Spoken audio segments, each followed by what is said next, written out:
सुनहरी बेटी, क्या तुमने दाल भिगो दी है ना? हाँ मम्मा, मैंने दाल अच्छे से साफ करके भिगो दी है और चावल भी अच्छे से साफ करके रख दिए हैं। टुनटुनी चिड़िया की खिचड़ी की खुशबू तो दूर दूर तक जा रही थी। टुनटुनी के पड़ोस में एक दुष्ट कौवा रहता था। टुनटुनी की खिचड़ी की खुशबू तो उसके घर तक पहुंच जाती है। सुंदरी, अरे ओ सुंदरी, मेरी पत्नी, ये इतनी अच्छी खुशबू कहाँ से आ रही है? ये खुशबू जरूर टुनटुनी चिड़िया के घर से आ रही होगी, क्योंकि जब भी बारिश का मौसम आता है तो वो अपने घर पर खिचड़ी बनाती है। सुंदरी, मुझे तो अब उस चिड़िया के घर में चोरी करने से भी डर लगता है, क्योंकि हर बार मैं पकड़ा जाता हूँ। तो अब किस तरह से मैं उसके घर से खिचड़ी चुरा कर खाऊंगा? वो मनहूस चिड़िया अपनी खिचड़ी में ऐसे मसाले डालती है कि उसकी खुशबू से ही हमारे मुंह में पानी आ जाता है।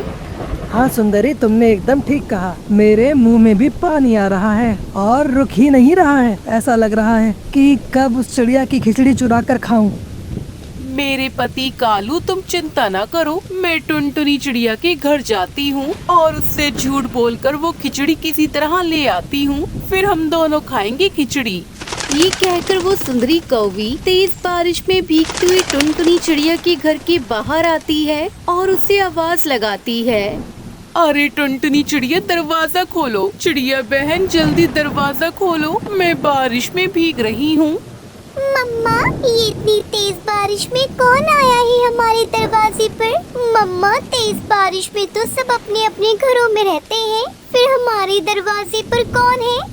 सुनहरी मेरी बच्ची, तुम बैठो, मैं देखती हूँ कि कौन है दरवाजे पर। कहीं कोई मुसीबत में तो नहीं है? ये कहकर टुनटुनी चिड़िया दरवाजा खोलकर बाहर आती है तो वो देखती है कि बाहर तो सुंदरी कौवी थी। तब सुंदरी कौवी टुनटुनी से कहती है, टुनटुनी चिड़िया, वो है ना हरिया तोता, उसने मुझे यहाँ भेजा है। उसकी माँ आई हुई है आज उसके घर पर। क्या सुंदरी बहन, हरिया तोता की माँ आई हुई है? हाँ चिड़िया बहन, हरिया की माँ आई हुई है और उस बेचारे के घर में उसे देने के लिए कुछ भी नहीं है। उसके घर पर तो एक भी अनाज का दाना नहीं है, इसलिए वो मेरे घर पर आकर बैठा है। अगर तुम्हारे घर में कुछ खाने को हो तो मुझे दे दो, ताकि मैं उसे दे दूँ और वो अपनी माँ को खिला देगा। सुंदरी बहन, अगर ऐसा है तो आप अंदर आ जाओ। मैंने अभी अभी खिचड़ी बनाई है, मैं आपको वो दे देती हूँ, आप उसे ले जाकर वो दे देना। ये कहकर टुनटुनी चिड़िया सुंदरी के घर के अंदर जाती है। तब टुनटुनी चिड़िया सुंदरी को एक बर्तन में खिचड़ी दे देती है। सुंदरी बहन, ये खिचड़ी ले जाकर हरिया तोता को देना और उससे बोलना कि खिचड़ी बहुत स्वादिष्ट है, उसकी माँ को बहुत अच्छी लगेगी। हाँ चिड़िया बहन, मैं बोल दूंगी। अच्छा, मैं चलती हूँ, वो बेचारा मेरे घर पर बैठा मेरा इंतजार कर रहा होगा। ये कहकर सुंदरी वो खिचड़ी लेकर अपने घर की तरफ आती है। तुम्हें पता है कालू, जब मैंने टुनटुनी चिड़िया के घर जाकर उससे कहा कि हरिया तोता की माँ आई हुई है और उसके घर पर खाने के लिए कुछ नहीं है, अगर तुम्हारे पास है तो तुम दे दो। टुनटुनी चिड़िया ने मेरी बात मान ली और तुरंत मुझे खिचड़ी दे दी। वाह सुंदरी, तुमने तो कमाल कर दिया। नाम हुआ हरिया का और खिचड़ी खाएंगे हम दोनों पति पत्नी। आज तो मजा ही आ जाएगा। वाह। हाँ कालू जी, तुम एकदम ठीक कहते हो। चलो अब हम जल्दी से इस खिचड़ी को खाते हैं, नहीं तो ये ठंडी हो जाएगी। ये कहकर वो दोनों पति पत्नी मजे मजे से खिचड़ी खाते हैं। अगले दिन सुबह हो जाती है। सुनहरी मेरी बेटी, उठो जल्दी से और जाकर हरिया अंकल के घर से वो खिचड़ी वाला बर्तन ले आओ। मम्मा प्लीज, आप चले जाओ, मुझे बहुत नींद आ रही है, मुझे सोना है। अभी आप चले जाओ, आप ले आओ बर्तन। अच्छा तो ठीक है सुनहरी, मैं जाती हूँ, तुम घर में ही रहना, बाहर मत जाना। ये कहकर टुनटुनी चिड़िया हरिया तोता की घर की तरफ चली जाती है। कल बारिश होने की वजह से मौसम अच्छा हो गया था। टुनटुनी चिड़िया जल्दी हरिया के घर पहुंच जाती है और उसके घर जाकर वो उससे कहती है, हरिया भैया, तुम्हारी माँ चली गई क्या? चिड़िया, मेरी माँ आई कब थी जो वो घर जाएंगी? मेरी माँ तो पिछले महीने आई थी और 2 दिन रहकर चली गई थी। तुम्हारी माँ नहीं आई थी? तो फिर रात को सुंदरी को किसने भेजा था मेरे घर खिचड़ी लेने के लिए? टुनटुनी चिड़िया, मैं तुमसे झूठ क्यों बोलूंगा? मैंने सुंदरी को नहीं भेजा तुम्हारे घर खिचड़ी लेने। अरे जरूर उसने तुम्हें झूठ बोलकर बेवकूफ बनाया है खिचड़ी खाने के लिए। मैं तो तुम्हारे घर पर अपनी खिचड़ी का खाली बर्तन लेने के लिए आई थी। वो सुंदरी कौवी तो बहुत झूठी है। ये कहकर टुनटुनी चिड़िया कालू कौवे के घर आती है। जब वो वहाँ आती है तो देखती है कि वो दोनों आराम से सोए हुए थे। तब वो उन्हें उठाती है। और जाओ झूठे कौवे, कहाँ है मेरा खिचड़ी का खाली बर्तन? टुनटुनी चिड़िया की आवाज सुनकर तो दोनों कौवे उठ जाते हैं। तब सुंदरी कहती है, चिड़िया, अरे चिड़िया, वो खिचड़ी का बर्तन तो हरिया तोता के घर पर है। आप अपने घर जाओ, मैं अभी हरिया के घर से लाकर आपको दे जाऊंगी। मैं हरिया के घर से ही आई हूँ झूठी कौवी। मुझे उस हरिया तोता ने सब कुछ सच सच बता दिया है। अब जल्दी से मेरा खिचड़ी का बर्तन दो और मुझे यहाँ से जाने दो। मेरा समय बर्बाद मत करो। फिर टुनटुनी चिड़िया अपना खिचड़ी का बर्तन लेकर वहाँ से चली जाती है। उसके जाने के बाद कालू सुंदरी से कहता है, सुंदरी, हम तो पकड़े गए। सुंदरी, अगर तुम वो खिचड़ी का बर्तन रात को ही चिड़िया के घर पर दे आती तो हम पकड़े नहीं जाते। ऐसे ही कुछ दिन बीत जाते हैं। एक दिन रात को सुंदरी कौवी की माँ उसके घर आ जाती है। अपनी माँ को देखकर वहाँ सुंदरी तो परेशान हो जाती है। सुंदरी बेटी, क्या हुआ? तुम इतनी हैरान क्यों हो रही हो मुझे देखकर? नहीं नहीं माँ, मैं हैरान नहीं हो रही। मैं तो खुश हूँ कि आप आई हो। माँ बैठो, मैं आपके लिए कुछ खाने के लिए लेकर आती हूँ। ये कहकर सुंदरी घर से निकल जाती है। तब सुंदरी की माँ कालू से कहती है, अरे बेटा, ये सुंदरी कहाँ चली गई? घर में खाने के लिए कुछ है नहीं क्या? माँ जी, सुंदरी तो मिठाई लेने गई है आपके लिए। बस वो अभी आती होगी मिठाई लेकर। अरे हरिया भैया, मेरे घर पर मेरी माँ आई हुई है और मेरे घर में खाने के लिए कुछ भी नहीं है। अगर तुम्हारे घर में हो तो प्लीज मुझे दे दो। देखो सुंदरी, मैं चिड़िया नहीं हूँ जो तुम मुझे उल्लू बना लोगी। चलो चलो, भागो यहाँ से। मेरे पास कुछ भी नहीं है तुम्हें देने के लिए। हरिया तोता, मैं सच बोल रही हूँ, मेरा यकीन करो, मेरी बेइज्जती हो जाएगी। प्लीज कुछ हो तुम्हारे घर में तो मुझे दे दो, मैं अपनी माँ को खिला दूंगी। लेकिन हरिया तोता तो उसकी बात नहीं सुनता और वो तो अपने घर का दरवाजा बंद कर लेता है। तब सुंदरी कौवी टुनटुनी चिड़िया के घर आती है। अरे चिड़िया बहन, मेरे घर पर मेरी माँ आई हुई है। अगर तुम्हारे घर में कुछ खाने को हो तो प्लीज मुझे दे दो। हाँ तो मैं क्या करूँ? अगर तुम्हारी माँ आई है तो कभी हरिया तोता की माँ आई है तो कभी तुम्हारी। चल भाग यहाँ से झूठी कौवी कहीं की। झूठ बोलने की वजह से कोई भी सुंदरी कौवी पर विश्वास नहीं करता। आज जब सच में उस पर मुश्किल आई थी तो कोई उसकी मदद नहीं करता। इसलिए कहते हैं कि हमें हमेशा सच बोलना चाहिए, क्योंकि झूठों पर कोई विश्वास नहीं करता।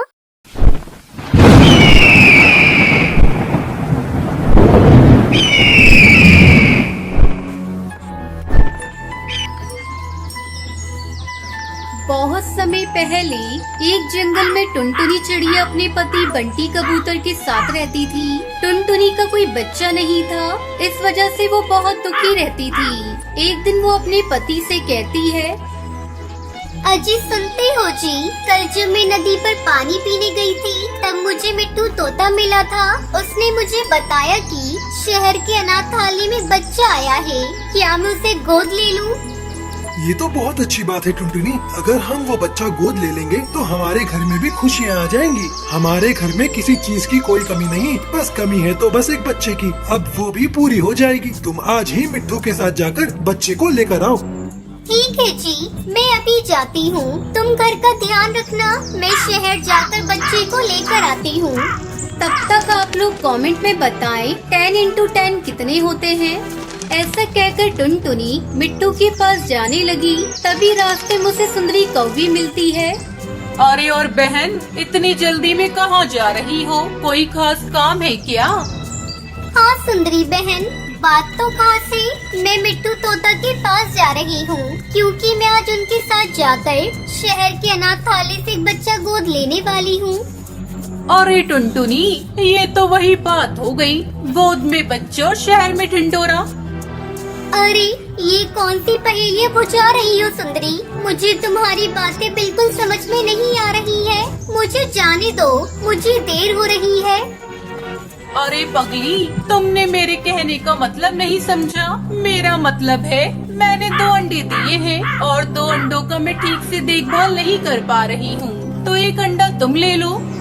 ये तुम क्या कह रही हो सुंदरी? भला एक माँ कैसे अपने अंडे को किसी और को दे सकती है?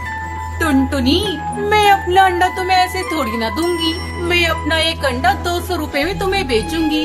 अगर तुम्हें लेना है तो मेरा 1 अंडा तुम खरीद लो, नहीं तो मैं किसी और को अपना 1 अंडा बेच दूंगी। इस तरह सुंदरी अपने एक अंडे को 200 रुपए में बेच देती है।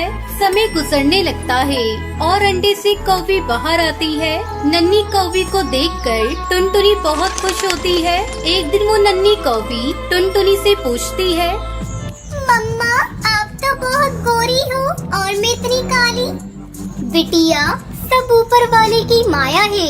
काला या गोरा बनाना सब उसके ही हाथों में है। समय के साथ साथ वो बच्ची थोड़ी बड़ी हो जाती है। एक दिन टुनटुनी अपनी बच्ची को लेकर नदी पे पानी पीने गई थी, तभी सुंदरी भी आ जाती है। लगता है ये मेरी ही बेटी है, बिल्कुल मेरी तरह है। ये कितनी प्यारी है। मैंने अपनी बच्ची को इस दुनिया में आने से पहले ही बेच दिया था। शायद इसी की भगवान ने मुझे सजा दी थी कि मेरा दूसरा अंडा फूट गया। अब मैं इस टुनटुनी से अपनी बेटी वापस लूंगी। अरे टुनटुनी, ये बच्ची तो मेरी है। ये अंडे से बाहर आई है ना, जिसे मैंने तुझे 200 रुपए में बेचा था। अब मुझे मेरी बेटी वापस चाहिए। ये ले तू अपने 200 रुपए और मेरी बेटी मुझे वापस कर दे। ये तुम क्या कह रही हो सुंदरी? ये बच्ची मेरी है। मैं अपनी बच्ची को बहुत प्यार करती हूँ। इसके बगैर मैं मर जाऊंगी। तुम चली जाओ यहाँ से। मैं तुम्हें अपनी बच्ची नहीं दूंगी। अपनी माँ टुनटुनी को रोते देखकर वो नन्ही बच्ची भी बहुत दुखी होती है, क्योंकि उसने अपनी माँ को कभी रोते हुए नहीं देखा था। आंटी, आप जो कोई भी हो, यहाँ से चली जाओ। आपने मेरी मम्मा को रुलाया है। मैं आपके साथ कहीं नहीं जाऊंगी। मैं अपनी मम्मा के साथ रहूंगी। इतना सुनते ही सुंदरी को भी शर्म से पानी पानी हो जाती है और वहाँ से चली जाती है और अपने किए पर बहुत पछताती है। दूसरी तरफ टुनटुनी अपनी बेटी के साथ घर लौट आती है और खुशी खुशी अपनी बेटी को पालने लगती है।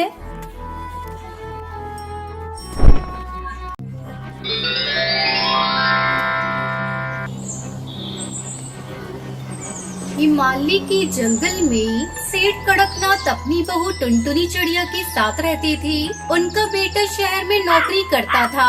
सेठ कड़कनाथ की बहू टुनटुनी चिड़िया गर्भवती थी।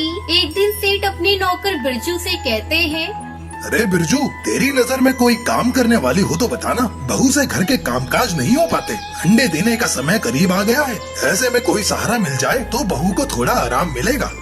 हाँ मालिक, है ना, मेरी पत्नी घर में खाली बैठी रहती है। वही बहू रानी के काम कर दिया करेगी। मैं कल ही उसे बुला लाऊंगा।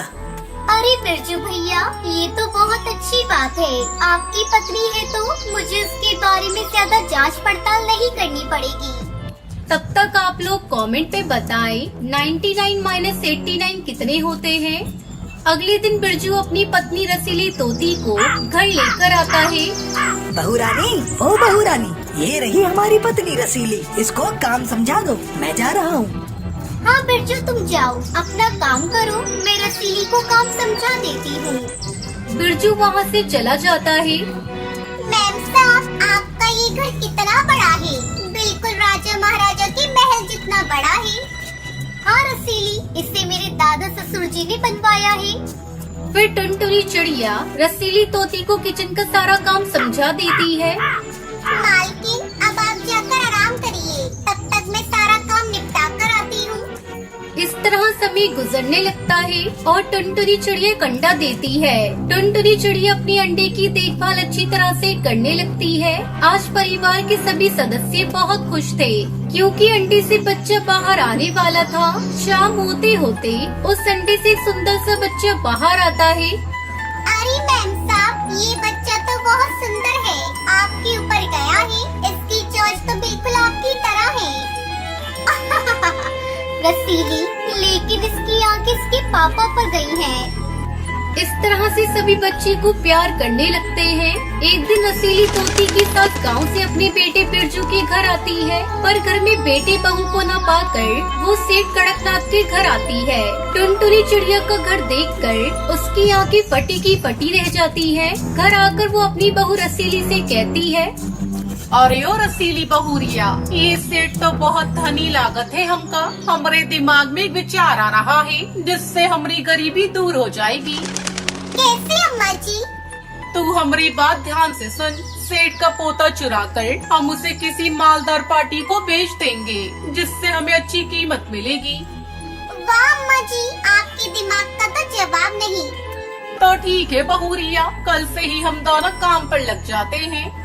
अगले दिन सुंदरी कौवी एक निसंतान दंपति से 10 लाख में उस बच्चे का सौदा तय कर लेती है और मौका देखकर दोनों सास बहू सेठ के पोते को चुरा लेती है। बच्चे को घर में न पाकर घर में कोहराम मच जाता है।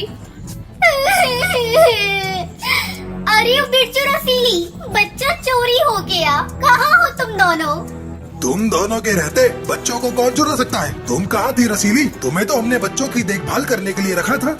मालिक, वो मुन्ना रो रहा था। मैं दूध लेने किचन में गई थी। जब दूध लेकर बाहर आई तो बच्चा नहीं था। हमारी कोई गलती नहीं सरकार। धीरे धीरे रात हो जाती है। रसीली और सुंदरी बच्चे को अपने घर में छिपा देती है। उधर बच्चा न मिलने के चलते टुनटुनी रोए जा रही थी। मुझे मेरा बच्चा ला दो, कोई मेरे बच्चे को ला दो। कौन मेरा दुश्मन है जो मेरे बच्चे को ले गया? बाबूजी, बाबूजी, कहीं से भी मेरे बच्चे को ढूंढ कर ला दीजिए। उसके बगैर मैं जिंदा नहीं रह सकती। कड़कनाथ जंगल पुलिस में शिकायत करता है। पुलिस उसे विश्वास दिलाती है कि वो टुनटुनी के बच्चे को सही सलामत खोज लेंगे। रसीली और सुंदरी बच्चे को लेकर वहाँ से भाग जाती हैं। कई महीने बीत जाते हैं। आखिरकार एक दिन वो बच्चे को जब बेचने जा रही होती है, तभी पुलिस उन्हें गिरफ्तार कर लेती है। टुनटुनी चिड़िया को उसका बेटा सही सलामत मिल जाता है। फिर सभी खुशी खुशी रहने लगते हैं। एक दिन टुनटुनी चिड़िया कश्मीर की झील पर टहल रही थी। अरे वाह, यहाँ कितनी ठंडी ठंडी हवाएं चल रही है। अभी मैं थोड़ी देर और टहल लेती हूँ, फिर घर जाऊंगी। वैसे भी माँ कहती है सुबह सुबह टहलने से सेहत बहुत ही अच्छी रहती है। ताजी और प्रदूषण मुक्त हवाएं सुबह सुबह ही चलती है। हाँ नहीं तो। तभी टुनटुनी चिड़िया को नकचड़ी सुंदरी कौवी नदी पर टहलती हुई दिखाई देती है। टुनटुनी जल्दी जल्दी उसकी नजरों से दूर जाना चाहती थी।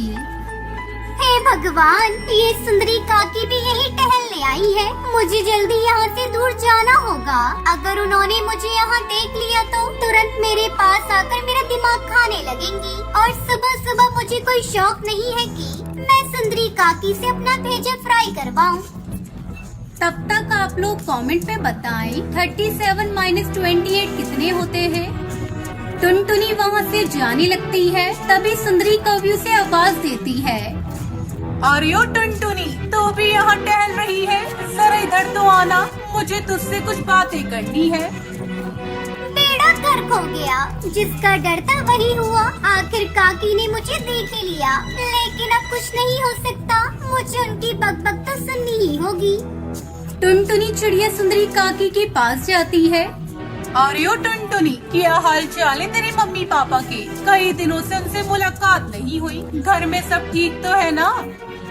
हाँ काकी, सब ठीक है। माँ घर के कामों में लगी रहती है, इसलिए उन्हें बाहर निकलने का मौका ही नहीं मिलता। ये बात तो सही है। थोड़ा तू भी घर के काम कर लिया कर। अब तू बड़ी हो गई है, कल को तेरी शादी होगी। और बता, तेरे पिताजी ने अपने खेत में कौन सी फसल लगाई है? काकी, इस बार पिताजी ने अपने खेत में कोई फसल नहीं उगाई है। उनके पास बीज खरीदने के लिए पैसे नहीं है। जब पैसे आएंगे तब कोई फसल उगाएंगे। अच्छा तो ये बात है। तू ऐसा कर, मेरे साथ मेरे घर चल। मैं तुझे बैंगन के बीज देती हूँ। तेरे काका ने अपने खेत में बैंगन की फसल उगाई है। थोड़े से बीज बच गए हैं, तू उसे ले जाकर बंटी को दे देना। टुनटुनी सुंदरी काकी के साथ उसके घर जाती है। सुंदरी टुनटुनी को बैंगन के बीज देती है। घर आकर वो बैंगन के बीज अपने पिता बंटी कबूतर को देती है। पिताजी, आज नदी पर मुझे सुंदरी काकी मिली थी। उन्होंने मुझे बैंगन के बीज दिए हैं। आप इन्हें अपने खेत में बो दीजिए। बंटी कबूतर खुशी खुशी अपने खेत में बैंगन के बीज को बो देता है और उसकी अच्छी देखभाल करने लगता है। कुछ दिन बीतने पर उसके खेत में बैंगन के खेत पर बहुत सारे बैंगन लग जाते हैं। बैंगन की पैदावार देखकर पूरा परिवार बहुत खुश होता है। टुनटुनी अपने पिता से कहती है, पिताजी, बैंगन की तो अच्छी खेती हुई है। आप इन्हें लेकर मंडी जाइए। तब तक मैं बाकी बचे बैंगन की रखवाली करती हूँ। हाँ जी, टुनटुनी के पापा बिटिया ठीक कह रही है। हम दोनों माँ बेटी मिलकर खेत की रखवाली करते हैं। तभी सुंदरी काकी और कालू कौवन के खेत में आते हैं। अरे वाह बंटी भैया, आपकी फसल तो बहुत अच्छी हुई है। हाँ सुंदरी बहन, ये सब आपकी वजह से हो पाया है। मैं गरीब कहाँ से बैगन के बीज खरीद पाता। आपका उपकार है हमारे ऊपर। अगर आप मेरी बेटी को वो बीज नहीं देती तो आज हमारी बैगन की फसल इतनी अच्छी नहीं होती। अरे नहीं बंटी, ये सब तुम्हारी मेहनत की वजह से हुआ है। तुमने दिन रात खेत में अपना पसीना बहाया है, जिसका फल तुम्हें आज मिल गया। नहीं सुंदरी काकी, आपका बहुत बहुत शुक्रिया। आज आपने बीज दिए जिसकी वजह से हमारी इतनी अच्छी बैंगन की फसल हुई। हम आपका एहसान कभी नहीं चुका पाएंगे। ये सुनकर बंटी कबूतर बैंगन की फसल को लेकर मंडी चला जाता है। बैंगन की अच्छी क्वालिटी होने के कारण बंटी के बैंगन तुरंत ही बिक जाते हैं। पैसे लेकर बंटी घर आता है। इतने सारे पैसों को देखकर टुनटुनी और उसकी माँ बहुत खुश होती है। इस तरह बैंगन की खेती करके पूरा परिवार खुशी खुशी रहने लगता है।